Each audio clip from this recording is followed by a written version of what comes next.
Hello everybody and welcome back to the FPL Engine YouTube channel. Now in today's video I'm going to be talking you through the best players to buy ahead of FPL Game Week 8.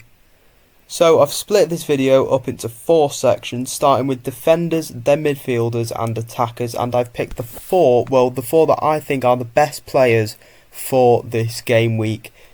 So starting off with defenders, as you can see, I've started with 2 Arsenal defenders at the top in Gabriel and Jurrien Timber.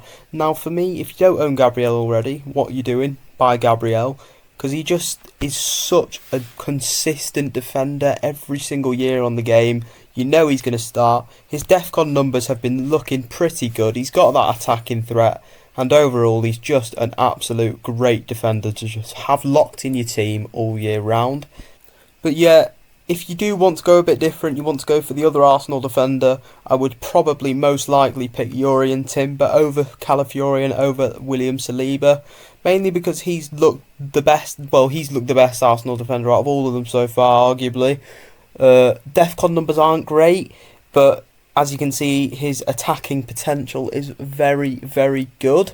Now, would I pick him over Gabriel? Absolutely not. I would not pick him over Gabriel any day of the week. I would always take Gabriel, but if you do want both, get both. If you want to be a bit different, Timber's always there. Next, I've gone for Trevor Chalobah. As you can see, I've had to put just Trevor because I literally could not fit Chalobah on the page. You might see this throughout this video. I've put quite a few first names because I can't even fit the name on. But yeah, Trevor Chalobah, bit of a different pick. He's got very, very nice DEFCON numbers. I actually quite like his attacking potential. He seems quite good in the box. Already 2 goals this season. And yeah, no, he seems quite good. Chelsea's fixtures look nice. Do I trust the Chelsea defence though? To be totally honest, not really. I don't think I would personally go near it. But if you do want a differential, if you do want to get into that Chelsea defence, I would definitely have a look at Trevor Chalobah. And finally on this list, I've gone for Dan Burn. He's just a very consistent, great for DEFCON, good Newcastle defender. Attacking numbers are a bit down, but what I think we've seen is we're sort of moving away from attacking numbers this year, and it's just centre-backs. Sort of forget about full-backs. Centre-backs are the new full-backs, which I don't think it's improved the game, but I don't think it's made the game worse. Mainly just because it's not like they've made a way to include centre-backs as well. They've sort of got rid of full-backs and now it's just centre-backs. But in fairness, there's nothing you can really do about that. It doesn't make a difference either way whether you're picking centre-backs or full-backs. The numbers are probably more consistent now. Will they be as high? Probably not from defenders, but yeah, I'd definitely just go for the centre-backs on this. I've not included goalkeepers on this list, mainly just because if I was going to buy a goalkeeper, there's one I would buy, and that is Nick Pope. Robert Sanchez, you could argue he's good, and if you wanted a more budget option, I'd go for just Verbruggen, really. He's the cheapest keeper I would probably go for that actually plays. But yeah, if you need a keeper, for me, Nick Pope. Getting on to the midfielders now, another Arsenal player right at the top in Bukayo Saka. Now, one thing I will say is he's definitely not confirmed to be the penalty taker. It is likely, yeah, he does make the calls round there. It is likely he's the penalty taker, but if you do own Victor Gyökeres, I wouldn't just, sell him for Saka on the basis that you think Saka's going to be on pens. I do think if they get a pen now and Gyökeres does take, it's going to look really bad if you've sold him for Saka, and that's mainly one of the reasons why I think I am going to roll, and I'm just going to keep Gyökeres for at least one more week and see what happens. Because as well, Saka is very injury prone, we all know that, so again, for me, I don't really like owning him, because I feel like every time I own him, he seems to just get injured every 2 seconds, but yeah, I think I'm definitely going to give it one more week and see what happens with Bukayo Saka.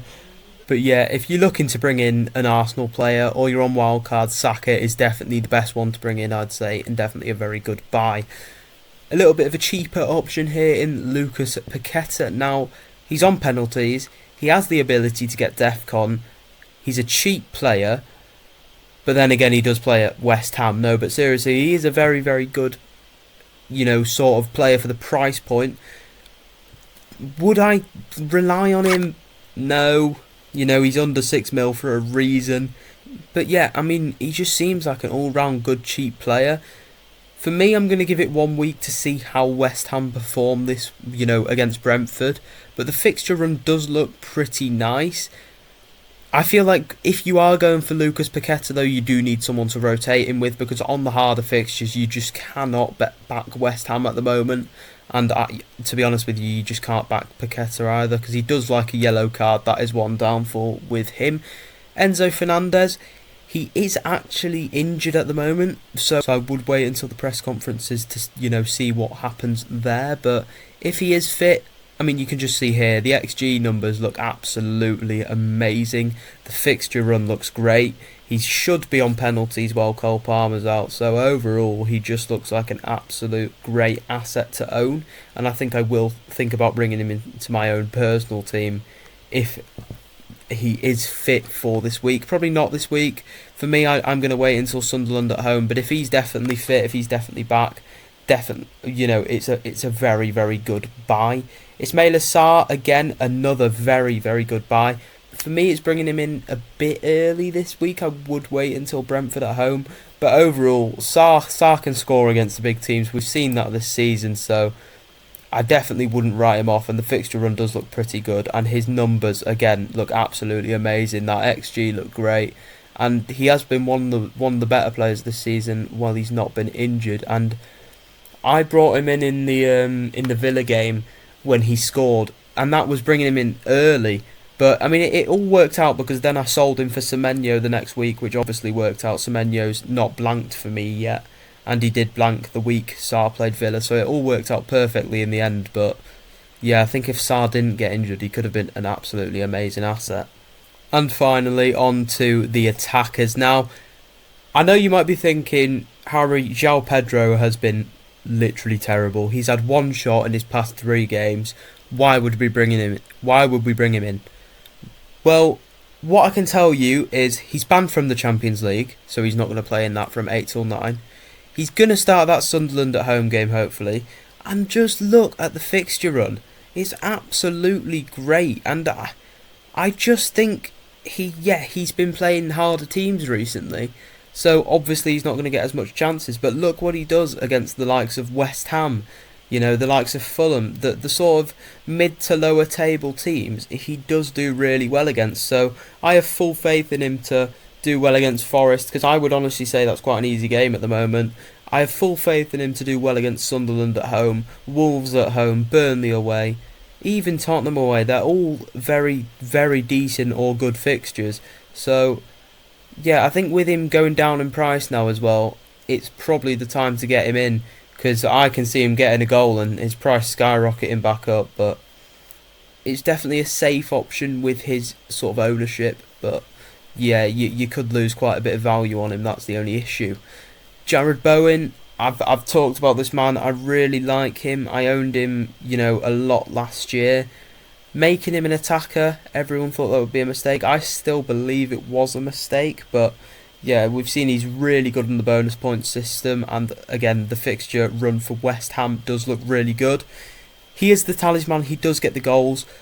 It's just West Ham. You just can't trust West Ham. They might be different under Nuno, but they're just not very good. So until I see something better from them, I think I'm going to stick with what I have for now. But yeah, he's definitely a good pick. Then we have Voltemada. I don't know why it says 6.7 million. He's not that. He's 7.2, if I'm not wrong. Could be 7.3 now. But yeah, a decent fixture run for him. He did take a penalty last game. One thing I will say is don't expect him to be on pens, because I think Anthony Gordon still is, but he just wasn't on the pitch when the pen was given. Brilliant pen by Voltemada, by the way, but it did nearly miss. It did nearly miss. I don't know if he was aiming for that top corner, but no, it was a great pen. And yeah, he does look like a great player, but to be honest with you, if you're going to buy him for pens, just don't expect him to be on pens, because I do not think he will be. And last but not least, I've gone with Leeds United's Calvert-Lewin. Now, This is purely because it's just a nice cheap option if you want Saka and Bruno, if you want a Salah draft, if you want something like that, just a cheap forward. Calvert-Lewin's definitely one you can rotate in and out of the team. Next two fixtures look great. I am expecting him to be on pens for Leeds, so we'll find out if they ever get a pen, but I am expecting him to be on them. The only issue with him is he's just not a very good footballer. Now, you can disagree with me if you want, but he just is not very good. So, do I trust him to score goals? No. Do I trust him to get in the chances to score goals? Yeah, I trust him to get in the spaces. I trust him to get chances, but I don't exactly trust him to finish them. So, yeah, I wouldn't be going in with the mindset he's a cheap bargain, you can start him every week, he'll score your goals. Because nine times out of 10, he'll probably miss. But, yeah, I think with the next two fixtures, especially Burnley, it's definitely a time where he can go and get himself a goal or two. You know, a nice little haul for all the managers that own him. And even West Ham at home, it's another nice fixture, and that's another one Leeds can win. So, two fixtures where Leeds are really going to be going for it, because they're the fixtures where they're going to pick up wins this season. That's how they're going to stay in the Premier League. So someone like Calvert-Lewin with that experience in the Premier League can come in and score them the goals in that game. Hopefully. I don't know if he can, but he might be able to. So yeah, I'd say he's definitely a good budget pickup. Anyways, that is it for the video for now. Make sure to smash that like button and subscribe. A bit of a short video today just to show you some players. That is the last video until my final team selection, which will probably be out on Friday morning, so stay tuned for that. But anyway, that is it for now, and I'll see you in the next video.